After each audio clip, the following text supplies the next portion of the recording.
I was a flight medic assigned to a fighter squadron, and our mission was to save and rescue fighter pilots on a daily basis. Whenever they would have in-flight emergencies, we called them IFEs. But when they really got in trouble and had to eject from their aircraft. And it's gratifying, but you see a lot of things out there that you wouldn't want to see. Came here, got a hotel room. This was a year and a half ago. Slept, showered in a hotel, called the VA the next day, and I'll make this long story short. The lady said, well, where are you living? I said, well, I got a room for the night. And she said, oh no, let me call you right back. Someone will call you. And maybe the next morning or the third morning, I'm coming in, go to the lobby to get my coffee, and there was this lady sitting here. And she had a laptop open, and so I said, good morning. And she said, good morning. And she said, who are you? And I'm thinking like, well, I'm Kevin. Who are you? She said, well, my name is Miss Woodbury, and I work for Catholic Charities, and is there anything you need? I'm fine. You know, I have a place to live. I've got food. I think I'm okay. And then she began to list the services and the opportunities that could come through Catholic Charities. And I said, wow, that is great. And the moment I was about to ask for a business card, she offered me a business card. So I said, okay, good. And she said, by the way, in this nice extended stay hotel that I was in, I said, well, I'm not sure what Catholic Charities does. And she said, oh, well, one thing we do, we're paying for your stay here. So since I met her, and I really call her my angel and not even in disguise, you know what I mean? But since I was there, it was very comfortable. All my needs were met, mainly through Catholic Charities. I was able to save money and buy a car because, well, I didn't tell you yet, but I've been diagnosed with anxiety and depression, so I really can't do car payments. So I had to save the money to buy the car. And this whole thing that put me in the situation, even with the military experience that I had, there are things that you just don't know. And only when I got here, I spoke with my medical team, my clinical team at the VA, and they let me know after about a 3-hour conversation, they said, you have PTSD and severe depression and anxiety disorder. And I said, oh my God, you know, you don't want to hear that, but I said, now it's all making sense. Why did I have to leave Memphis? Why was I not able to keep anything together? Whether it be a job or a career or a girlfriend, you know, I try. It's not, and you gotta know, everybody who finds themselves in a deprived situation, it's not always what we may tend to think. On July 6th, I actually established a legal entity. It's an LLC, and I've got to learn more from Ms. Woodbury, but it's really, and it came from my heart, it's designed to mimic what they're doing.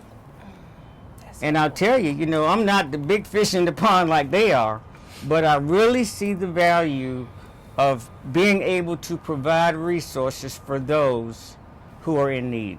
And speaking of grateful, this is what I wanted to tell you.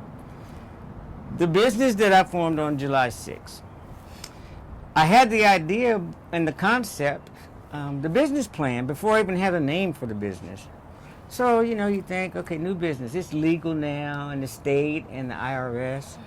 And I'm going to name it, what do I name it? You know, Kevin Somerville Enterprises? I don't know. And something just came to me again, the letters AOG. Not an acronym for anything, has not even close to my initials. And so I was asking myself in bed one night, I'm like, where did this come from? Because it's sticking. I'm going to name this company AOG Management Group, but I don't know why. It sounds okay. And I just had a thought, and or a revelation or a realization that, you know, that's a good name for what you're doing to help people, because I know, because of her and Catholic Charities, it put me in a position to have an attitude of gratitude. So my business is now AOG Management Group. I was surprised at how a life could be changed by something that this big organization may say is very small. You know, they may say, well, you're welcome. We do this every day. And I'm like, oh my God, don't you know you changed my life? I am a native Charlottean and also an Army veteran. When I came home and transitioned back into the community, it was difficult. It was tough. So ever since then, I always would reach out to my other veteran friends, veteran groups. I got involved in the community, VFW, UNCC, Veterans Club, the Veteran Service Office, and I have been a resource person in this county for just over 10 years. Yeah. When I first came on with Catholic Charities after the onboarding and all the training and whatnot, I wanted to hit the ground running. Yeah. And we had well over 100 and something clients, and I called every single one of our veterans. Yep. Every single one of them, I wanted to know if they were getting health care through the VA or if they needed community health care. When was the last time they went to the dentist? How's their mental health? If they have children, do they have medical care for their kids? Food, anything. But basically, the whole person. So it's my responsibility at Catholic Charities to care about the medical needs and the well-being of all our veterans. Sure. Since I was in the Army, we have Army values in my family, and the strongest one that leads me to do the kind of work that I do is you leave no man behind. Brother in arms, sister in arms. That's right. You don't leave your battle buddies behind. To share a little bit about how the dental situation or journey has been for me since getting the help from, again, Shakira Woodbury and Catholic Charities. I remember I see a steakhouse commercial, and steak and potato is my favorite meal, and a salad. And I look at the commercials and I almost look away because I'm like, you know what? As much as I love them, I haven't been able to eat a steak in 15 years. And then I see a bus driver and he's on his break and he bites an apple. And what is biting an apple? You do it every day. I almost shedded a tear. It's like, when have I don't even remember biting an apple. But after this, what I would call total and full restoration, that's what my dentist calls it. There was a lot of work, a lot of time, a lot of support and funding and financing. It's been, it took several months, actually. But beyond the physical part, you know, being able to eat anything you want, there's an intangible part to it.